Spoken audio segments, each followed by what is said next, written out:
Hello my dear students, my name is Saiful Isba. Welcome to my earth study channel. आज हम पढ़ने वाला है क्लास 8 का चैप्टर नंबर 9 का one shot revision. Okay, previous videos में हमने आपका चैप्टर जो है वो डिटेल में एक्सप्लेन किया था आपको। ठीक है, इस वीडियो में हम वन शॉट रिवीजन करने वाले हैं आपके चैप्टर का द ग्रेट स्टोन फेज 1। ठीक है, अगर आप एग्जाम से वन डे पहले पढ़ रहे हैं या फिर आप रिविजन करना चाहते हैं तो ये आपके लिए वीडियो बहुत बेनिफिट होने वाली है। ठीक है, तो चलिए स्टार्ट करते हैं आपका चैप्टर। हमने इस चैप्टर में बच्चों क्या पढ़ा था, इंट्रोडक्शन हम पढ़ लेते हैं सबसे पहले कि हम इस चैप्टर में क्या पढ़ने वाले हैं। ठीक है, one afternoon a mother with her little son Ernest was sitting at the door of their cottage. They were talking about the great stone face. It was clearly visible in the bright sunshine. अब दोपहर का time था बच्चों। ठीक है, कहानी की starting कैसे होती है कि दोपहर का टाइम था। एक मदर होती है और उसका बच्चा होता है, और उस बच्चे का क्या नाम होता है? अर्नेस्ट। ठीक है, और वो कहाँ पर बैठे होते हैं? अपने कॉटेज के डोर पर। ठीक है, और वो किसकी बात कर रहे होते हैं? ग्रेट स्टोन फेस के बारे में वो दोनों बात कर रहे होते हैं।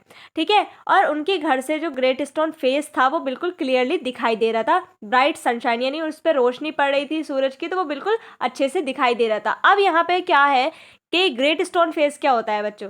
तो यहाँ पे आप देख सकते हो कि यह है एक ग्रेट स्टोन फेस। ठीक है, यानी बड़े बड़े पत्थरों से मिलकर जो मतलब शेप्स क्रिएट हो जाती है ना। कभी कभी ऐसा होता है कि पत्थर होते हैं तो वो एक के ऊपर एक रखे होते हैं, तो कभी कभी ऐसा हो जाता है कि वो किसकी तरह लगते हैं हमें? जैसे कोई जानवर की शेप का वो नज़र आता है, या इंसान के चेहरे की तरह कभी कभी लगते हैं, है ना, वो पत्थर रखे हुए। तो ऐसे ही एक बहुत बड़ा सा पत्थर था। ठीक है, ग्रेट स्टोन फेस। ठीक है, स्टोन था बहुत बड़ा सा, तो उस पर ऐसा लगता था जैसे कि उस पर फेस बना हुआ है। ठीक है, तो उस यहाँ पर उसकी ही बात कही गई है।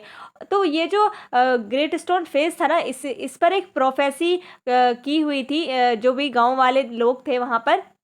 ठीक है, गांव के लोगों ने एक प्रोफेसी बना रखी थी। क्या प्रोफेसी क्या होता है? पहले से ही कुछ सोच लेना, प्रेडिक्शन कर लेना कि ऐसा ऐसा फ्यूचर में होगा। तो गांव के लोगों ने सोच रखा था कि ग्रेट स्टोन फेस जो है, इसके जो चेहरा है, इतना जो प्यारा सा चेहरा है इसका, प्लेजेंट सा, इतना दयालु सा, तो ऐसे ही फ्यूचर में आने वाले टाइम में एक बच्चा पैदा होगा इसी विलेज में, और इसका चेहरा भी बिल्कुल किसकी तरह दिखेगा? ग्रेट स्टोन फेस की तरह। इतना ही हम्बल उसका चेहरा होगा और इतना ही अच्छा वो होगा, अपने टाइम का, अपने वक्त का वो सबसे अच्छा इंसान होगा।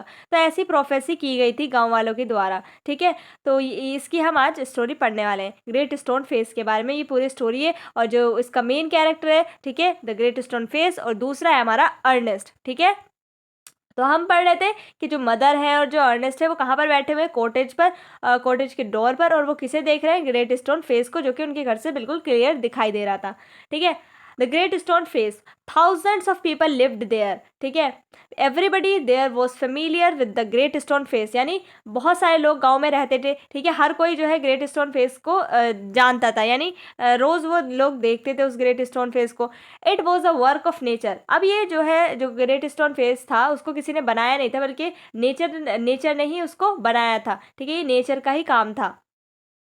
Some huge rocks jointly looked like the features of a human face for a distance। अब यहाँ पे बताया जा रहा है कि जो कुछ बड़ी बड़ी रॉक्स थी वो मिलकर क्या बना रही थी? एक ऐसा लग रहा था कि ह्यूमन फेस नजर आ रहा है दूर से। जब दूर से उसको देखते थे एक ह्यूमन फेस उसको नजर आता था, लेकिन जब पास चले जाते थे तो कुछ नहीं दिखता था। It was also looked alive, और जब दूर से हम देखते थे तो ऐसा लगता था जैसे वो जिंदा फेस हो। ठीक है, Ernest love for stone face. अब जो अर्नेस्ट है, जो वो बच्चा है, ठीक है, जो कॉटेज के डोर में बैठा हुआ उसको देख रहा है ग्रेट स्टोन फेस को, तो वो उससे प्यार करने लगा है। किसी ग्रेट स्टोन फेस से। तो क्योंकि ग्रेट स्टोन फेस जो है ना, बहुत ही हम्बल सा लगता है, बहुत ही प्लेजेंट सा उसको लगता है अर्नेस्ट को। तो अर्नेस्ट जो है वो उस ग्रेट स्टोन फेस से प्यार करने लगता है। ठीक है, the giant face smile on Ernest and looked kindly. अब उसको बहुत ही अच्छी लगती थी उसकी स्माइल, ऐसा लगता था जैसे वो स्माइल कर रहा है ना, अर्नेस्ट को देख कर। तो अर्नेस्ट को बहुत अच्छा लगता था वो। He wished to hear its pleasant voice, और वो ये सोचता था कि अगर इसका प्लेजेंट सा कितना अच्छा फेस है, काश मैं इसकी आवाज़ भी सुन पाता, क्योंकि उसकी आवाज़ भी इतनी ही प्लेजेंट होगी, है ना। तो वो सोचता था, वो विश करता था कि मैं काश इसकी आवाज़ भी सुन पाता। He looked to see a man with such a face in order to love him dearly. अब इसने बोला अपनी मम्मा से कि अगर मम्मा कोई ग्रेट स्टोन फेस की तरह अगर कोई फेस दिखेगा ना मुझे, तो मैं उसको बहुत प्यार करूँगा। तभी उसकी मम्मा बोलती है, the mother reminded Ernest of the prophecy, तभी जो है अर्नेस्ट को वो एक प्रोफेसी के बारे में बताती है, ठीक है। It was that a child would be born there, he would become the greatest and noblest person of his time. यानी उसकी मम्मा बताती है कि इस वैले में एक बच्चा पैदा होगा, ठीक है, जो उस टाइम का बहुत ही ग्रेटेस्ट और नोबलेस्ट पर्सन होगा उस टाइम का इन मैनहुड। जब वो बड़ा हो जाएगा, his face would bear true likeness to the great stone face, और उसका फेस बिल्कुल ग्रेट स्टोन फेस की तरह बिल्कुल लगेगा और बिल्कुल उससे मैच करेगा। The people had waited for such a person in when, यानी जो लोग हैं वो उसका बहुत सदियों से इंतजार कर रहे हैं, ठीक है। The little boy hope to live and see him, the mother strengthen his fancy. अब जब उसकी मदर होती है, वो जो बच्चा होता है, जो अर्नेस्ट होता है, वो भी ये बोलता है कि काश मैं जब तक जिंदा रहूँ उसको देख पाऊँ। तो उसकी मम्मा भी उसकी जो ये विश होती है उसको मतलब तोड़ना नहीं चाहती कि नहीं ऐसा नहीं होगा। उसकी मम्मा कहती है हाँ तुम ज़रूर मिलोगे उससे। तो Ernest was a helpful and happy child. अब जो अर्नेस्ट था ना, वो काफ़ी बहुत अच्छा बच्चा था अर्नेस्ट, ठीक है, सबकी मदद करता था, अपनी मम्मी की बहुत मदद करता था और एक हैप्पी चाइल्ड था, यानी खुश रहता था। He grew up to be a mild and quite youth, यानी वो बहुत चुपचाप, बहुत ही शांत रहता था, बहुत ही बस सिर्फ काम करता था अपनी मम्मी के साथ, ठीक है। तो बहुत ही शांत बच्चा था वो, ठीक है। Gather gold, a young man named gather gold had left the valley many years before. अब दूसरी स्टोरी स्टार्ट होती है गैदर गोल्ड, ठीक है। अब गैदर गोल्ड कौन था? एक जवान मैन था, ठीक है। तो वो जो था, जो ये अर्नेस्ट जिस वैले में रहता है ना, पहले ही गैदर गोल्ड भी वहीं पर रहता था, ठीक है। यहाँ पर ही वो बोर्न हुआ था गैदर गोल्ड। तो वो जब बड़ा हुआ, जवान हुआ, तो उस वैले को छोड़कर वो कहीं दूर चला गया था, ठीक है। और कई साल बाद क्या हुआ, he had become quite a rich man there. अब वो जब शहर में गया होगा, ठीक है, तो वो क्या बन गया, बहुत ही रिच मैन बन चुका था। He decided to return to his native valley. अब वो अपनी जो नेटिव वैले है जहाँ पे वो बोर्न हुआ था, तो वो वापस आना चाहता था, यानी वैले में। There was a rumour that Gathergold looked like the greatest stone face. अब जो गैदर गोल्ड था, ठीक है, अब सब जगह ये अफवाह फैल गई कि जो गैदर गोल्ड है वो बिल्कुल ग्रेट स्टोन फेस की तरह दिखाई देगा, उसका फेस भी बिल्कुल ऐसा ही होगा, क्योंकि वो जो है इसी वैले में पैदा हुआ था, वो इतने साल बाद लौट के आएगा और वो इतना रिच भी है, तो जो ग्रेट स्टोन फेस है बिल्कुल वो ऐसा ही लगेगा। तो गैदर गोल्ड, ये जो अफवाह थी वो हर जगह फैल गई। Gather gold had the face of an old man with yellow skin. अब जब गैदर गोल्ड आता है वैले में, तो उसकी वो बिल्कुल ओल्ड फेस था, उसका येलो स्किन थी, ठीक है। The people considered him the image of the great stone face, और लोग चिल्ला चिल्ला के बोले थे कि हाँ हाँ भाई यही है ग्रेट स्टोन फेस की तरह दिखने वाला फेस, है ना। Ernest gazed up the valley, the stone face seem to reject gather gold as its likeness. लेकिन जब अर्नेस्ट ने उसको देखा, किसको, गैदर गोल्ड को, तो वो समझ गया कि नहीं, ये वो फेस नहीं है जो कि ग्रेट स्टोन फेस से बिल्कुल मैच करता है। उसने बिल्कुल रिजेक्ट कर दिया गैदर गोल्ड को देखकर। अर्नेस्ट ने बिल्कुल नहीं माना लोगों की तरह कि वो भी उसकी तरह दिखाई दे रहा है, ठीक है, क्योंकि जो गैदर गोल्ड है वो तो काफ़ी रिच सा है, और मतलब एक मर्चेंट होता है ना, जैसे बिजनेसमैन बड़े चालाक होते हैं, वो तो उस तरह से दिख रहा था और बूढ़ा सा लग रहा था, अनप्लेजेंट सा फेस लग रहा था। लेकिन लोग क्यों कह रहे थे ऐसा? क्योंकि वो काफ़ी रिच हो चुका था, है ना, अपने टाइम का बहुत, मतलब बहुत ज़्यादा मालदार था, पैसा था उसके पास, इसीलिए लोग कहते हाँ हाँ इसके पास तो बहुत मतलब ये तो है ही ग्रेट स्टोन फेस की तरह इसका चेहरा दिख रहा है। बट अर्नेस्ट ने ऐसा कुछ नहीं कहा। अर्नेस्ट ने बिल्कुल रिजेक्ट कर दिया कि वो उसकी तरह नहीं दिखाई दे रहा है। The long wait, Ernest had grown to be a young man. अब क्या हो गया, बहुत टाइम बाद अर्नेस्ट जो था वो अब यंग मैन में चेंज हो चुका था, यानी अब जवान हो चुका था। Every day he would go of by himself and gauge upon the great stone face. अब हर रोज वो अपने काम के बाद क्या करता था, ग्रेट स्टोन फेस को घूरता रहता था।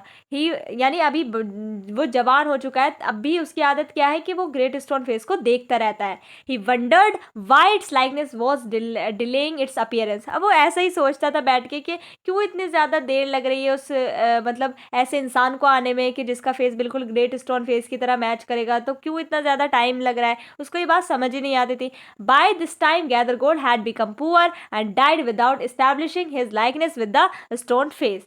अब इस टाइम पे क्या था, जो गैदर गोल्ड था वो भी अब पुअर हो चुका था, ठीक है, और उसकी भी डेथ हो गई थी, गैदर गोल्ड की भी, और सब लोगों ने ये मान लिया था कि हाँ हाँ उसका फेस तो ग्रेट स्टोन फेस से मैच करता ही नहीं था। अब वो ऐसा क्यों कह रहे थे लोग के पहले, क्योंकि उसके पास बहुत दौलत थी, शोहरत थी, इसीलिए वो उसको बताते थे ग्रेट स्टोन फेस की तरह। बट अब उसकी जब दौलत खत्म होने लगी धीरे धीरे, तो लोगों ने उसे रिजेक्ट करना स्टार्ट कर दिया कि नहीं नहीं, ये तो बिल्कुल बस एक बिगड़ा हुआ मर्चेंट है और कुछ भी नहीं।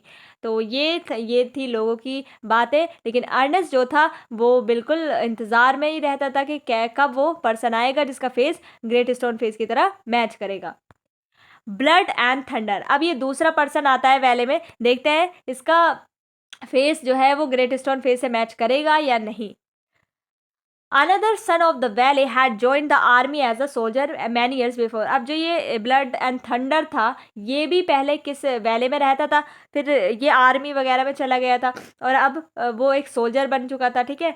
ही had become a general by then and came to be known as Blood and Thunder on the battlefield. अब उसको बैटल फील्ड जहाँ पे लड़ाई वगैरह होती है उसको वहाँ पर क्या कहा जाता था, ब्लड एंड थंडर के नाम से उसको जाना जाता था। और अब वो क्या बन चुका था, एक जनरल बन चुका था, बहुत बड़ा कमांडर बन चुका था। इन हिज ओल्ड एज, अब जब वो बूढ़ा हो गया था, he desire to return to his valley, तो वो भी अपनी वैले में वापस आना चाहता था।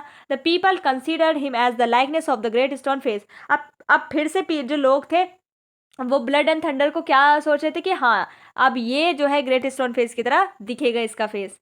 ऑन हिज रिटर्न, यानी जब वो आया, ठीक है, Blood and Thunder, he was welcomed warmly, यानी बहुत धूमधाम से उसका वेलकम किया, है ना।